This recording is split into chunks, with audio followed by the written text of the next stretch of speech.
Hello and namaste, it's me Kendra. Today I am going to tell you about cough syrup and the difference between this cough syrup.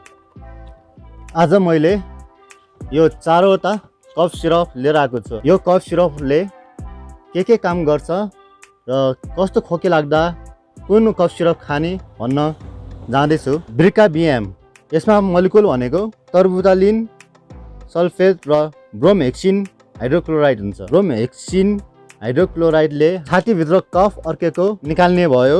Terbutaline सल्फेटले सास फेर्न गाह्रो हुने specially दमको लागि चाहिँ काम गर्ने भयो। दम भएको व्यक्तिले चाहिँ यो टर्बुटालिन सल्फेट भएको कफ सिरप खान सक्नुहुन्छ। अर्को आयो कफ एक्सपेक्टोरेन्ट।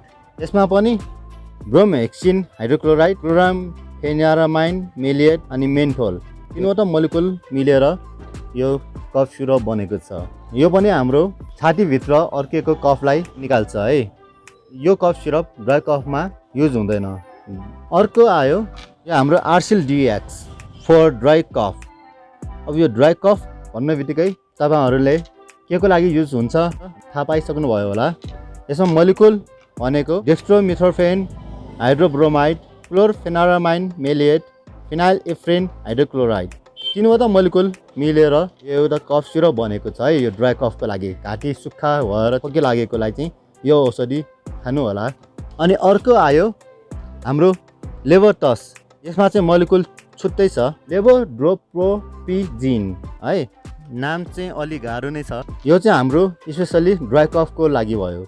यो औषधिले चाहिँ हल्का निन्द्रा लगाउँछ। यो मेडिसिनको एउटा फाइदा पनि छ। यो मेडिसिनले अरू मेडिसिनले जस्तो अरू कफ सिरपले जस्तो निन्द्रा लगाउँदैन। त्यसैले यो औषधि जुनसुकै व्यक्तिले खान सक्नुहुन्छ। यो सुगर फ्री पनि हो। त्यसैले यो मेडिसिन चाहिँ प्राय सबैले खान सक्नुहुन्छ। अनि अर्को एउटा कुरो जुन मोलिकुल हुन्छ नि क्लोरफेनिरामाइन, यो ड्राई कफमा पनि हुन्छ, यो कफ एक्सपेक्टोरेन्टमा पनि हुन्छ। इनकेस तपाईको यो रुगा प्लस खोकी लागेको छ भने क्लोरफेनिरामाइन मेलेटले चाहिँ हाम्रो स्वर सुकाउँछ। यो औषधि खाएर तपाईको स्वर सुकिहाल्यो भने यो औषधि तत्काल बन्द गरेर नुन र पानीले कुल्ला गर्नु अथवा कोभिडिन आयोडिन गार्गलले चाहिँ कुल्ला गर्नुहोस्। यसो गर्नुभयो भने तपाईको बसिसकेको स्वर फेरि आउन थाल्छ। त्यही हो, तपाईले थाहा पाइसक्नु नै भयो होला कस्तो खोकी लागेको हो।